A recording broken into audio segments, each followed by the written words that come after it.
In the square, I have a few colors that are going to be repeated up through the row. So instead of cutting my yarn every row, I'm just continuing it up to the next row when I'm ready. So I'm just going to leave this hanging. This blue is from my previous row. I just left it hanging from before, which you can see. And same with this cream color. Because I need it in the upcoming rows, I'm going to just leave it and let it hang loose. And when I need it next, I'll bring it up. That keeps from having to cut it every time, you know, secure it to the beginning again.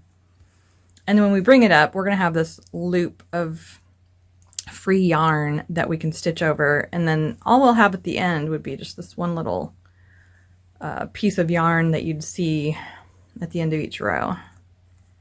And that's a lot cleaner than trying to cut it and then have all these ends to weave in. But you don't have to do it this way, but this is just a way that I like to do it.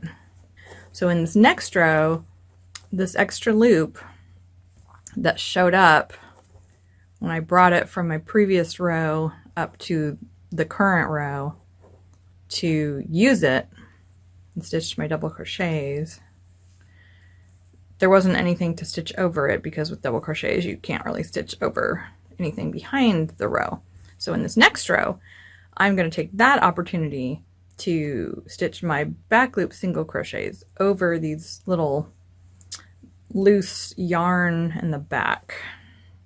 And then when I get to the blue area, I'll just take my free standing blue yarn that I didn't cut, I left it, and I'll loop it up here and secure it and then start using the blue yarn as we go. So I'll show you that now.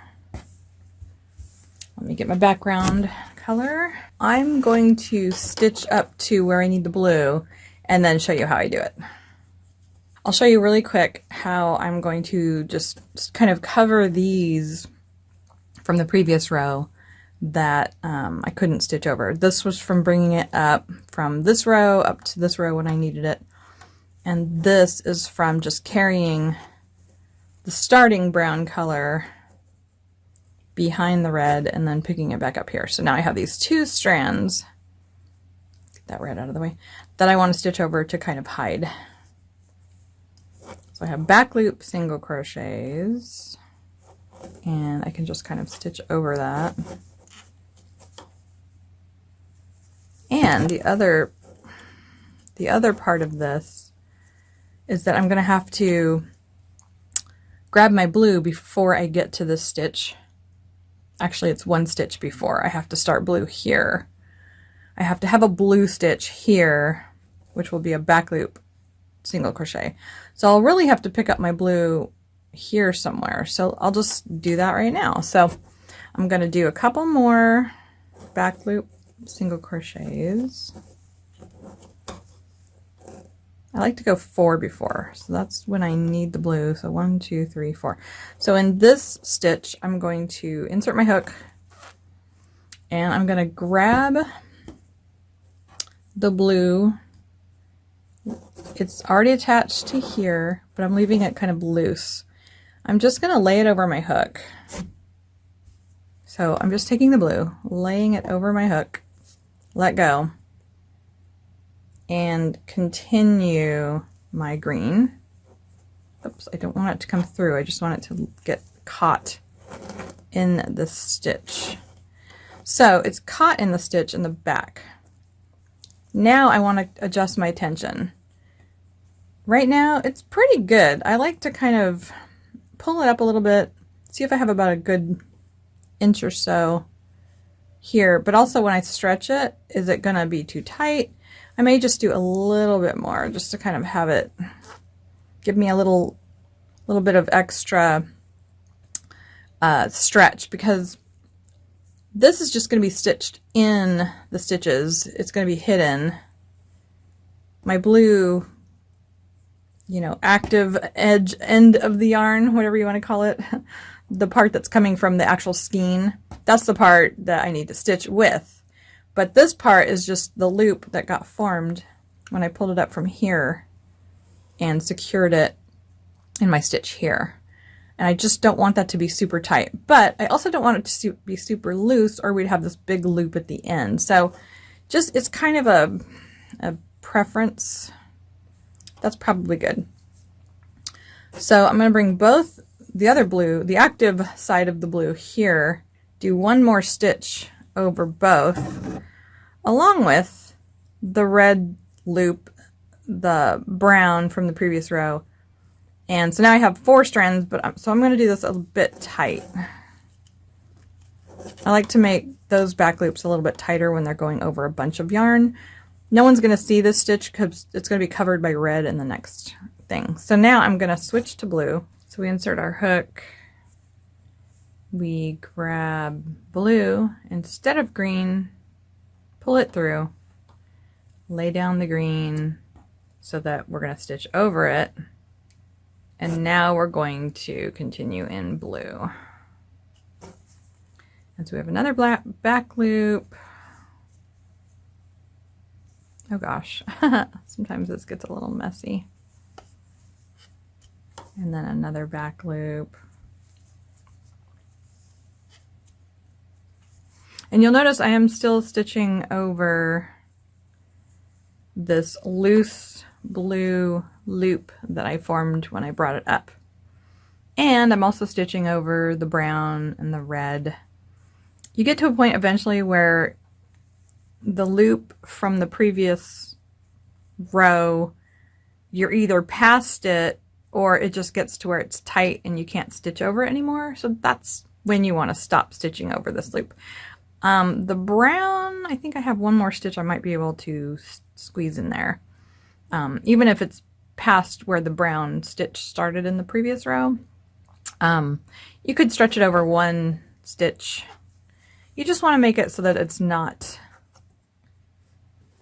you want to make it so that it's not this loose loop that's hanging off the edge. So this one is going to be a front loop double crochet. So yeah, actually these I can't stitch over anymore because I have front loop double crochets. So what I'll do is this blue loop is going to hang loose, and then the next row, when I have my back loop single crochets, which would probably be in brown, it looks like, I'll bring it up then and stitch over it. So anyway, I'm going to continue that until we get to the cream side, and then I'll show you how I'm going to pull up the cream from the previous B row and use that for the little details of the feathers. All right, so now we are at the last 2 blue stitches, which are going to be back loop single crochets, and then we have to switch immediately to the cream color right here. And so I don't have any hidden stitches where I can make the switch, so it has to be what I call a clean switch. What I'll do is, because I only have the 2 here that are back loop single crochets, I'll go ahead and bring my cream up here to secure it. And remember, we're going to do this the same way we did the other securing of the blue, where I stitch over it once and then I switch when I need to. So I'm going to insert my hook. I'm going to lay the cream. No, sorry. These yarns get so tangly. So that is one pro for cutting the yarn every row. But I don't know if this is more of a lazy way to do it or complicated or trying to not waste yarn by cutting it, or I'm not sure. But this is just how I'm doing it. If I had to do a cream thingy over here and then go all the way over here to do cream, I might just cut my yarn every row. But in this case, because it's pretty close together, it's really not going that far over from the previous row. The cream is going to kind of work its way up the feather in just a really kind of small area. So I'm just not going to cut the yarn at the end every single time. Okay, so I have my last 2 blue stitches that are back loops. I had to take them out because I forgot I have to carry my green along because it's the background and I'm going to need it over here on this side. So I'm going to stitch over, and I also need my cream. So I'm going to stitch over the cream to secure it.